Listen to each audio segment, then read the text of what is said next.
Gracias por continuar con nosotros en este programa en el que estamos hablando sobre este importante seminario que se está llevando a cabo, la tercera Cumbre Mundial de Evolución que organiza la Universidad de San Francisco de Quito y otras organizaciones. Y tenemos la suerte de contar con la presencia del doctor Carlos Valle. Él es doctor en Ecología Evolutiva de la Universidad de Princeton en los Estados Unidos, profesor de Ecología y Evolución desde el año 94 y también es director adjunto del Galápagos Science Center, que es un programa que lleva adelante la universidad que mencionamos, la San Francisco, con la Universidad de Carolina del Norte, Chapel Hill.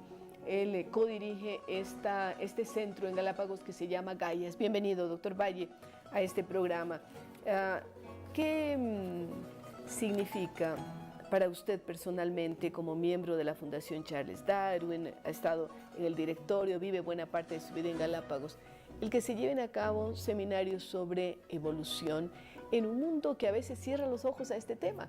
Hay establecimientos educativos en el mundo entero, inclusive en los Estados Unidos, en donde se niega el tema de la evolución. Sí, bueno, yo diría Galápagos es la meca de la evolución. El laboratorio natural por excelencia. El laboratorio natural claro. por excelencia. Yo diría el lugar en el mundo que tal vez más ha contribuido a entender los procesos evolutivos inicialmente planteados por Darwin. Entonces, Galápagos es el sitio donde podemos ver la evolución prácticamente en todos sus pasos. Ahora, los científicos que concurren a este tipo de eventos están preocupados por lo que pasa en el mundo, yo diría desde dos puntos de vista. Uno, lo que tiene que ver con la percepción de la gente respecto al tema de la evolución después de que han pasado tantos años desde que Darwin tuvo su teoría basándose en Lamarck. Bueno, una serie de científicos han hablado mucho sobre el tema de la evolución, pero el otro tema es el calentamiento global, la contaminación, el efecto invernadero, la desaparición de ciertos hábitats. Yo diría todos los problemas mundiales, y si pensamos a futuro, y si pensamos en soluciones, se convierte aún más importante entender los procesos evolutivos, porque muchas de las soluciones y perspectivas vienen de entender cómo funciona la naturaleza. Entonces estamos hablando de procesos, no solamente procesos ecológicos, sino también procesos evolutivos. Yo diría para la población mundial, la evolución es tan importante porque nos clarifica hasta qué somos nosotros como seres humanos y cuál es nuestro rol en este planeta. Si entendemos eso, nosotros vamos a entender y poder resolver o dar soluciones a muchos de los problemas de conservación a nivel mundial. Usted es doctor en evolución. Ecología y evolución. Maneja temas como selección natural. Así es. Como especies invasoras. ¿Es el ser humano una especie de invasor en la mayor parte del planeta?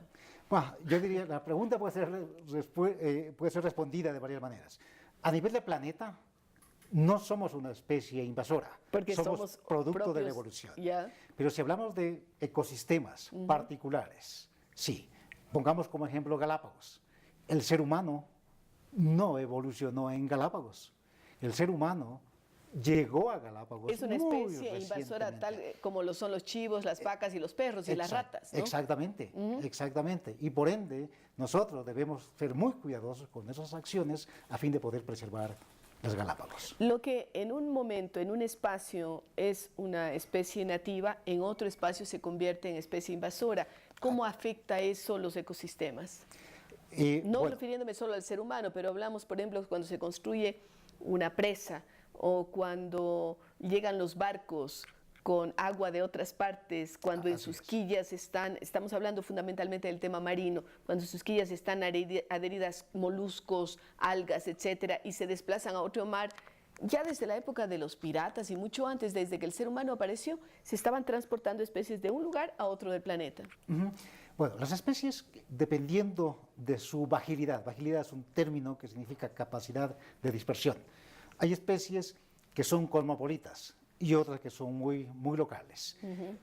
También ocurre que muchas especies no tienen estas características agresivas de invasión y tal vez llegan a diferentes partes del mundo y no son un problema. Muchas especies domésticas se comportan de esa manera, pero un número relativamente reducido de especies tienen una enorme fecundidad, tienen una enorme capacidad para dispersar Para adaptarse sus semillas, también rápidamente. para adaptarse rápidamente, para aclimatarse a las condiciones. Estas son las especies problema. La tilapia, por ejemplo, La tilapia en los ríos, ¿no? en los ríos amazónicos, andinos, porque ya se está yendo a los ríos amazónicos exactamente, también. que está acabando entonces con la ictiofauna nativa. Y eso es lo que pasa en Galápagos entonces con especies introducidas. Un gato en Quito no causa ningún problema, más bien ayuda a mantener roedores fuera del hogar. En Galápagos es un depredador tan eficaz que las lagartijas de las poblaciones empiezan a desaparecer en cuestión de Ahora, pocos años. claro, a veces el remedio es peor que la enfermedad. En el caso de Galápagos esto ha sido muy evidente. Las ratas llegaron en los barcos, la gente introdujo gatos para acabar con las ratas, después introdujeron chivos, vacas, etcétera, y un poco se ha ido conformando un escenario no positivo para la fauna y para la flora vernáculas originarias. Exactamente, especialmente en un ecosistema tan frágil. Cuando hablamos de ecosistemas frágiles, Galápagos es uno de los mejores ejemplos, donde un mínimo disturbio puede provocar reacciones en cadena, cambios en la ecología de un ecosistema. El turismo puede también transformarse en un problema en lugares como Galápagos. Hay varias maneras de ver al turismo. El turista directamente no es un problema que yo diga tremendo para Galápagos. La gran mayoría de personas se comportan muy bien, son personas educadas, que tratan de reducir al mínimo su huella en las Galápagos. El problema del turismo son los efectos colaterales.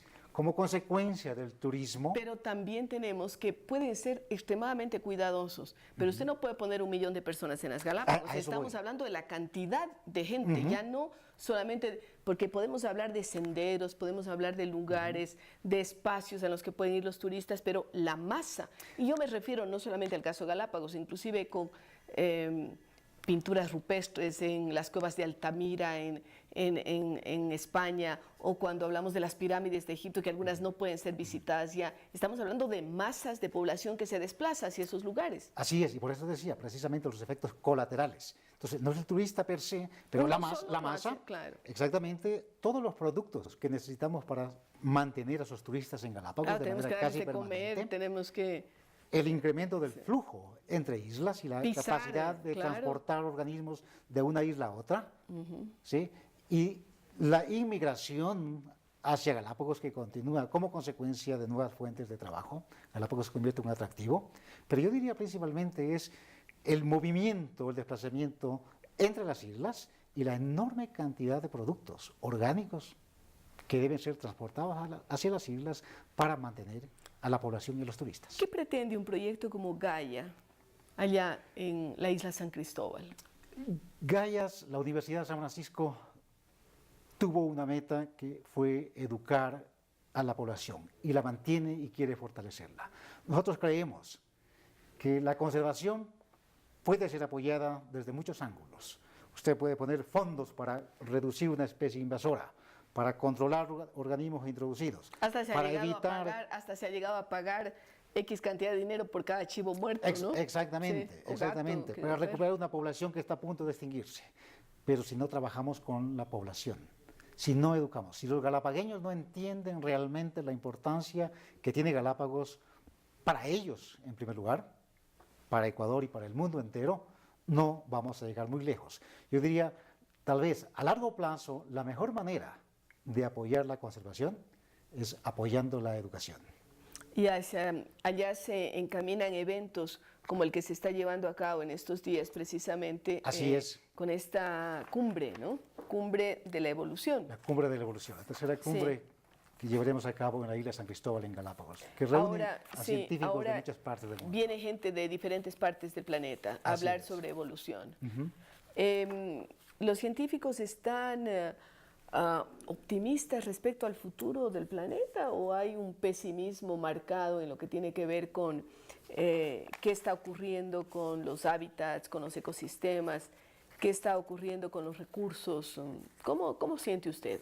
Yo diría la gran mayoría de científicos son conscientes de que los seres humanos hemos provocado impactos dramáticos al planeta, de que estamos empezando a pagar las consecuencias de estos cambios, de estas alteraciones, de esta agresión al ambiente desde hace muchas décadas, y especialmente en las últimas décadas como consecuencia de las nuevas tecnologías. Eso es una evidencia, ¿no es cierto? Pero de la propia ciencia tiene que venirnos las soluciones. Así es, la ciencia, No hay otra forma. la ciencia que da las soluciones, en este caso los ecólogos, yo diría, se adelantaron, ellos hicieron inferencias sobre los problemas que ahora lo estamos viviendo. Yo me recuerdo cuando estaba muy joven, asistí a una reunión donde se discutía el problema de las camaroneras en la costa ecuatoriana. Estamos hablando, hace 30, 40 años, los ecólogos dijeron, si ¿Qué pasa con los manglares? si Claro. continuamos destruyendo los manglares, si continuamos importando cepas de camarones de otros lugares, podemos traer enfermedades a los camarones y estamos destruyendo el hábitat natural de reproducción. Llegó la mancha blanca. Exactamente. Entonces yo diría, la ciencia está dando soluciones, pero muchas veces Las alertas. estamos sordos a estas alertas. Bien, hay que escuchar tanto a científicos como a ecólogos y recuperar aquello de lo que hablaban los abuelos y que desgraciadamente lo hemos olvidado, el sentido común. Regresamos luego de haber escuchado a Carlos Valle con más sobre este tema de la evolución.